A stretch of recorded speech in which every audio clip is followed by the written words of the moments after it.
जी जरा ये भी बताइएगा कि सागर क्या वहां पर स्थानीय तौर पर किसी से प्रभावित था, किसी के संपर्क में था, क्या उसके और संपर्क सूत्रों को भी खंगाला जा रहा है?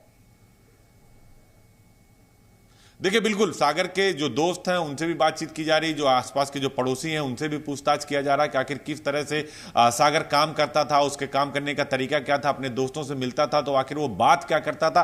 बहुत सारे ऐसे सवाल हैं जिनका जवाब जो है सागर से, जो है सागर के आसपास से जुड़े लोगों से, जहां जहां जाता था, जिस स्कूल में पढ़ता था, वहां के प्रिंसिपल या वहां के जो दोस्त थे उनसे भी पुलिस बातचीत कर रही कि आखिर उसके बैकग्राउंड के बारे में पूरा पता लगाया जा सके, क्योंकि संसद की सुरक्षा में सेंध लगाना कोई छोटी बात नहीं, उसकी प्लानिंग कोई छोटी बात नहीं है, देश से जुड़ा मामला। बिल्कुल अजीत, लेकिन इस डायरी की अगर बात की जाए तो इसमें तारीखें काफी बिखरी हुई नजर आती हैं। इसके अंदर तारीखें किसी सिलसिले के अंदर नहीं है, यानी वो काफी अंतराल के बाद लिखता था। ये बात भी उसने लिखी है कि मैं 5 साल बाद इस डायरी के अंदर लिख रहा हूं, लंबे समय से लिखना छूट चुका है। ये जो 2021 की तारीख आपने बताई, जिसका जिक्र आपने किया, उसके बाद से क्या वो अपना घर छोड़कर जा चुका था? देखिए बिल्कुल, वो कह रहे हैं कि वो यहाँ पर नहीं था, उसके बाद वो 1-2 बार आया, लेकिन उसके बाद अपने परिवार से ज़्यादा संपर्क में नहीं था, लेकिन उसका आने जाने का जो सिलसिला था वो जरूर लगा था। तो निश्चित तौर पर कहीं ना कहीं पुलिस को एक एक सुराग उसको हाथ लग रहे हैं और अलग अलग तरीके से पुलिस काम कर रही है। प्रणय, बिल्कुल, क्या माता पिता से भी किसी तरीके से अलग से पूछताछ की गई है? और जो डिजिटल सूत्रों की आप बात कर रहे हैं, घर से कुछ बरामदगी जो हुई है, क्या कुछ पुराने मोबाइल फोन भी लिए गए हैं?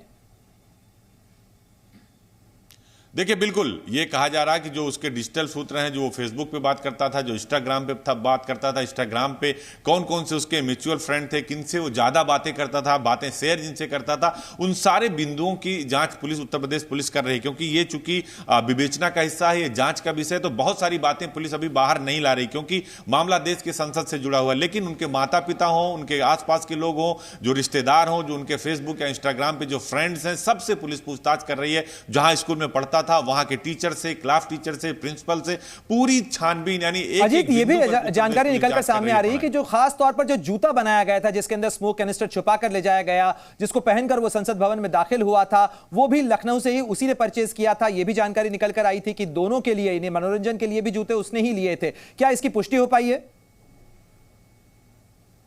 देखिए बिल्कुल, अभी इसकी पुष्टि आधिकारिक तौर पर नहीं हुई, लेकिन हाँ ये जरूर कहा जा रहा है कि लखनऊ के अमीनाबाद में सागर शर्मा ने अपने जूतों को मॉडिफाई कराया था, अगर ऊपर से कूदे तो पैर में किसी तरह की चोट ना आए। एक सूट की बात की जा रही कि सूट का भी जिक्र आ रहा है, जहां उसने आलमबाग के किसी टेलर से जो सही कराया था, जिससे अंदर वो स्प्रे जैसी चीज लेकर जा सके। तो चश्मे की भी बात निकल कर आई, लेकिन अभी इसकी कोई आधिकारिक पुष्टि नहीं। लेकिन हाँ, ये जांच का हिस्सा जरूर है और इस बारे में सीधे तौर पर पुलिस जांच कर रही है।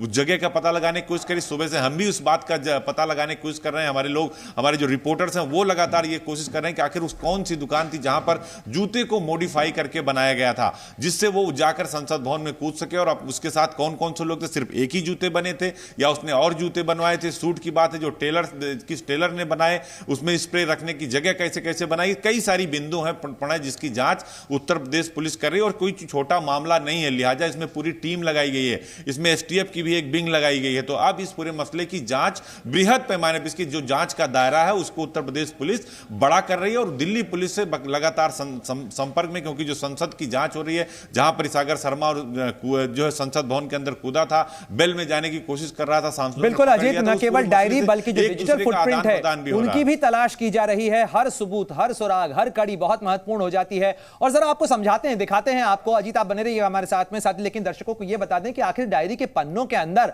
है क्या, डायरी के पन्नों में क्या कुछ सागर शर्मा ने दर्ज किया और कितने समय से उसने ये तमाम चीजें दर्ज की थी। तो देखिए, आरोपी सागर शर्मा की डायरी क्या राज खोलती है। उसमें 6 फरवरी 2021 की तारीख को वो लिखता है, घर से विदा लेने का समय नजदीक आ गया है, एक तरफ डर भी है। वो अपने डर का जिक्र करता है, किस तरीके का द्वंद्व उसमें चल रहा है। वो कहता है कि एक तरफ कुछ भी कर गुजरने की आग भी दहक रही है, यानी एक तरफ मन में डर है तो दूसरी तरफ कुछ कर गुजरने की आग उसके अंदर है। यह बात वो दर्ज करता है। और साथ ही वो कहता है कि काश में अपनी स्थिति अपने माता पिता को समझा सकता, यानी माता पिता को उसने ये नहीं बताया, माता पिता को समझाने में नाकाम रहा, इस बात को अपनी डायरी में दर्ज करता है। मगर ऐसा नहीं है कि मेरे लिए संघर्ष की राह चुनना आसान है। तो हर जगह, हर वाक्य के अंदर उसका द्वंद्व जो है, उसके मन के अंदर किस तरीके का भाव था वो नजर आता है। हर पल की उम्मीद लगाए 5 साल मैंने प्रतीक्षा की है, यानी 5 साल पहले से वो लगातार इस चीज पर सोच रहा था, वो कुछ करना चाहता था कि दिन आएगा जब मैं अपने कर्तव्य की ओर बढ़ूंगा। जिस तरीके की करतूत उसने की है उसे वो अपना कर्तव्य मान रहा था। दुनिया में ताकतवर व्यक्ति वो नहीं होता है जो छीनना चाहता है, बल्कि ताकतवर व्यक्ति वो होता है जो हर समय अपने सुख को त्यागने की क्षमता रखता है। तो देखिए, इस तरीके का भाव उसने अपने मन में सोचा, इसी तरीके की बातें वो सोचता रहा, दर्ज करता रहा, और शायद यही वजह थी कि उस इको चेंबर में रहते हुए इसी तरीके की बातों को सोचते, बुनते, उमड़ते घुमड़ते भावों के साथ में वो इसके साथ इस साजिश का हिस्सा बन गया। एक कमजोर कड़ी के तौर पर इनका हथियार बन गया, मोहरा बन गया, टूल बन गया।